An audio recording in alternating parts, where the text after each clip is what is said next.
कानपुर में नया ट्रैफिक नियम, इस हाईवे पर बाइक चालक और पीछे बैठने वालों को देगा ये ध्यान। नौबस्ता हमीरपुर हाईवे NHI 34 पर अभी तक बाइक चलाते समय हेलमेट नहीं लगाने पर पुलिस चालान काटती थी, लेकिन अब पीछे बैठे व्यक्ति के हेलमेट न लगाने पर भी चालान काटा जाएगा। हाईवे पर हादसों के कारण होने वाली मौतों की रोकथाम के लिए ADG ट्रैफिक के सत्यनारायण ने यह कड़ा कदम उठाया है, जिसका पालन भी सख्ती के साथ मंगलवार से कराया जाएगा। यह जानकारी उन्होंने DCP दक्षिण कार्यालय में प्रेस वार्ता करने के दौरान दी है। उन्होंने बताया कि नौबस्ता हमीरपुर हाईवे पर मदरसों में होने वाली मौतों को लेकर निरीक्षण किया। इस दौरान हाईवे पर नौबस्ता बाईपास से हमीरपुर यमुना पुल तक चिन्हित किए गए 8 ब्लैक स्पॉट भी देखे, जहां पर बैरिकेड्स लगाकर पुलिसकर्मियों की तैनाती करने के निर्देश दिए हैं। इसके अलावा सड़क किनारे अवैध कब्जों को हटवाने के आदेश दिए हैं। इसमें अस्पतालों के लिए 1.5 लाख रुपए तक कैशलेस की व्यवस्था की गई है। इससे पहले ADG ट्रैफिक के सत्यनारायण ने DCP traffic Ravindra Kumar, ADCP traffic Archana Singh, उप जिलाधिकारी घाटमपुर के साथ नौबस्ता से हमीरपुर तक निरीक्षण किया। दुर्घटनाओं को रोकने के लिए NHAI, PWD, परिवहन विभाग, खनन विभाग, नगर पालिका परिषद, वन विभाग, चिकित्सा विभाग के अधिकारियों के अलावा हाईवे पर पड़ने वाले 6 थाना प्रभारियों के साथ बैठक कर जरूरी दिशा निर्देश दिए हैं। हाईवे पर पड़ने वाले कस्बों के बीच बनाए गए डिवाइडर, ADG ट्रैफिक ने बताया कि हाईवे पर पड़ने वाले कस्बों के बीच डिवाइडर बनाने के निर्देश दिए गए हैं, जिससे हादसों को रोकने में मदद मिलेगी। और डिवाइडर न होने से अक्सर कस्बों से निकलकर रोड पार करने के चक्कर में लोग हादसों का शिकार हो जाते हैं। साथ ही रंबल, स्ट्रीप ब्रेकर और साइंजे बोर्ड भी लगाए जाने के निर्देश दिए गए हैं। 100 से ज्यादा पुलिसकर्मी संभालेंगे यातायात व्यवस्था। ADG ट्रैफिक ने बताया कि मदरसों की रोकथाम और यातायात व्यवस्था संभालने के लिए अतिरिक्त फोर्स की भी व्यवस्था की गई है। अभी तक 8 TSI और 40 सिपाहियों की तैनाती थी। अब नौबस्ता बाईपास से हमीरपुर यमुना पुल तक यातायात व्यवस्था को संभालने के लिए 9 TSI और 57 सिपाहियों की अतिरिक्त तैनाती की जाएगी। राष्ट्रीय जजमेंट कानपुर नगर से चंदन सिंह, ब्यूरो चीफ की रिपोर्ट। किस चीज को लेकर ये आज माननीय मुख्यमंत्री जी का निर्देशन में और हमारा DGP महोदय का मार्गदर्शन में प्रदेश में सड़क दुर्घटनाओं का कम करने के लिए और सड़क दुर्घटनाओं के दौरान जो मृत्यु हो रहा है उसका भी कम करने के लिए एक अभियान हम लोग शुरू किए हैं। उस अभियान के तहत आज मैं कानपुर आया हूँ। कानपुर में यहाँ कानपुर से हमीरपुर वाला जो रोड है NH 34, उस रोड पर जो है हम लोग काफ़ी काम कर रहे हैं। उस पर का जगह जगह पर जो 8 ऐसे जगह चिन्हित किया गया जो ब्लैक स्पॉट्स है, जिसमें अक्सर एक्सीडेंट्स हो रहा है। उन सब ब्लैक स्पॉट्स पर जो है हमारा ट्रैफिक सब इंस्पेक्टर्स और कांस्टेबल्स का डिप्लॉयमेंट किया गया है।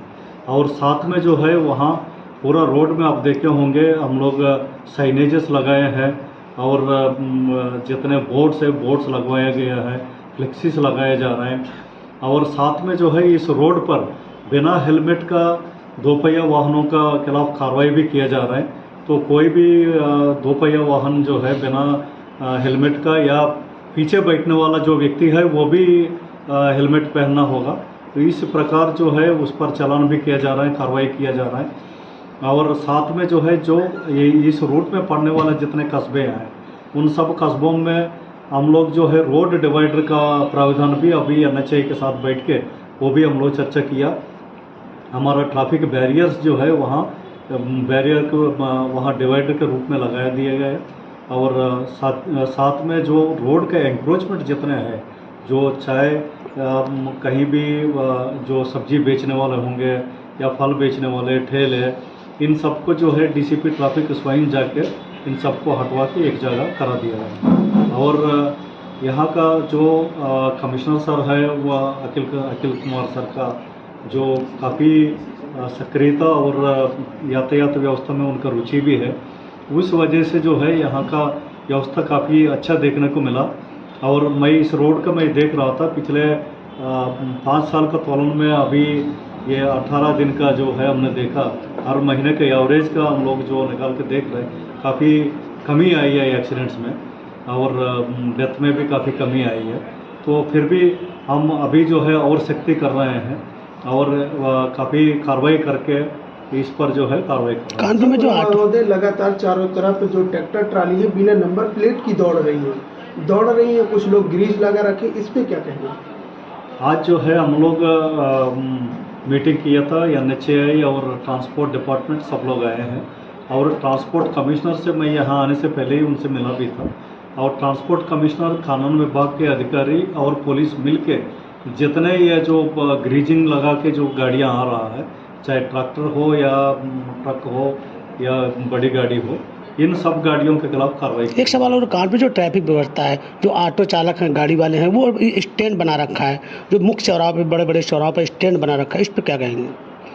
नहीं, बेसिकली ये जितने ये जो सिटी के अंदर के जो यातायात व्यवस्था है उसका DCP ट्रैफिक साहब, CP सर का जो मार्गदर्शन में वो काम कर रहे हैं। ये आप देखे होंगे कई सिटी के अंदर भी काफ़ी जो है सुधार आपको देखने को मिला है। इधर जब से CP सर आए थे तब से काफ़ी बदलाव भी देखने को आपको मिला, क्योंकि जितने ये ठेले हैं या सब्जी वाले हैं, फल वाले हैं, इन सबको एक जगह पर व्यवस्थित भी कर दिया गया और जितने ई-रिक्शा है, ई-रिक्शाओं का सबका जो है एक मार्ग निर्धारित करके एक अलग व्यवस्था भी किया गया और जिसका पास कागज़ नहीं है उनके खिलाफ लगभग 700-800 जो है ये ई-रिक्शा चालकों का जो गाड़ियों का सीज भी कर दिया गया। तो ये कार्रवाई कर रहे हैं और काफ़ी कार्रवाई हो रहा है और जो ऑटो की बात कर रहे हैं उनका पार्किंग व्यवस्था का भी अभी जो DCP ट्रैफिक से बात हो रहा था उसका भी जो है व्यवस्था किया जाए। सर, हाईवे पर जो एक्सीडेंट होते हैं वो खड़े ट्रक होते हैं किनारे या फिर जो आवाज जानवर होते हैं, इसके लिए क्या? नहीं, बेसिकली जो है हम पहले इस रोड पर काफ़ी कार्रवाई कर रहे हैं। आज मैं पूरा यहाँ से कानपुर से लेकर हमीरपुर बॉर्डर तक हमने देखा कहीं भी खड़े हुए ट्रक नहीं मिले। इसी काम के लिए हमने जगह चिन्हित करके उन जगहों पर जो है हम लोग फोर्स डिप्लॉयमेंट कर दिए गए। अब आपको मैं एक महत्वपूर्ण बात कहना चाह रहा हूँ, केंद्र सरकार की 2 महत्वपूर्ण नीतियाँ हैं। एक नीति जो है गुड सैमरिटन, जो राहगीर के जो है जो भी गोल्डन आवर को बचाते हुए जो एक्सीडेंट विक्टिम को नज़दीक से नज़दीक प्राइवेट हॉस्पिटल ले जाएंगे, कोई भी सिविलियन हो, उनको 25,000 रुपया का वो पुरस्कार मिल जाएगा। और जो हॉस्पिटल है, कोई भी प्राइवेट हॉस्पिटल हो, नज़दीक से नज़दीक हॉस्पिटल जो प्राइवेट हॉस्पिटल भी हो, वहाँ पहुँचाने पर और कैशलेस ट्रीटमेंट उनका होगा और 1.5 लाख तक कैशलेस ट्रीटमेंट का भारत सरकार का ये सुविधा है। और इसके संबंध में भी काफ़ी मैंने DCP ट्रैफिक साहब को ये पूरा आदेश और निर्देश मैं दे रहा हूँ। इसका कैसा प्रक्रिया होता है, क्या है, वो सारी चीज़ें हैं। अब ये बहुत महत्वपूर्ण है, कोई भी व्यक्ति जो किसी का जान बचाएंगे, मतलब जो एक्सीडेंट में पीड़ित व्यक्ति है उसको तत्काल हॉस्पिटल पहुंचा के उनका जान बचाएंगे, उनका बयान लेने का भी मजबूर नहीं किया जाएगा और ना ही उनको विवेचना में शामिल किया जाएगा। ये भी भारत सरकार का नीति के अंतर्गत है। तो ये एक अच्छा सुविधा जो है, जन सुविधा भारत सरकार के द्वारा किया गया और 2 नीति जो है आपको मैं बता। ये NHAI में एक कट बने जगह जगह पर, उनमें प्राय रॉन्ग साइड से ज़्यादातर लोग चलते हैं और सबसे ज़्यादा एक्सीडेंट का कारण वही होता है। उस पर भी चर्चा हुई क्या NHAI की? बिल्कुल चर्चा हुई है। आज ये NHAI का जो दिल्ली का अधिकारी लोग हैं उनसे भी मैंने बात किया था और यहाँ जो PD साहब हैं वो भी आए, उनका टीम भी आया। काफ़ी एक पॉइंट वाइज हम लोगों ने जो DCP ट्रैफिक ने जो आइडेंटिफाई किया है, एक पॉइंट पर क्या क्या समस्या है उस पर जो है विस्तृत रूप से उस पर चर्चा हुई। सर, कल एक निजी पत्र पे एक महिला की एम्बुलेंस में मौत हुई थी ट्रैफिक की वजह से, क्या उस परिवार को भी क्या सरकार की तरफ से कोई मुआवजे के तौर पे क्या कोई? नहीं, इस संबंध में मुझे जानकारी नहीं है। बेसिकली वो DM साहब आपको बता पाएंगे। कल वो ये वाला जो है एक्सीडेंट से रिलेटेड घटनाओं का। सर, जो आज ब्लैक स्पॉट है, ये नए हैं कि या पुराने हैं? जो ये पुराने हैं। तो सर इस पर कुछ अभी काम मतलब पहले, क्योंकि जिस पर हमारा जो डेटा है, पिछले जो 5 साल का डेटा हम लोग लेके उस पर जो है कहाँ अक्सर एक्सीडेंट्स हो रहे हैं, उस एरिया को हमने ब्लैक स्पॉट के रूप में। सबसे बड़ा कारण मुख्य चौराहा, जो बड़े बड़े चौराहे, उसमें जरूर स्टैंड लगा पाया जाता है। उसके किनारे जरूर स्टैंड लगाया जाता, जिससे कई दुर्घटनाएं शुरू होती हैं स्टैंड के कारण। बिल्कुल बिल्कुल, उस पर भी कार्रवाई कर रहे हैं। कोई स्टैंड जो है उन स्टैंडों को हटाने का अभी पीछे ब्लैक स्पॉट इधर बनाए हैं इस वाले रोड पे, दिल्ली वाले रोड पे, उसका कोई रिजल्ट दिखाई पड़ रहा है? बस बस बस बस भैया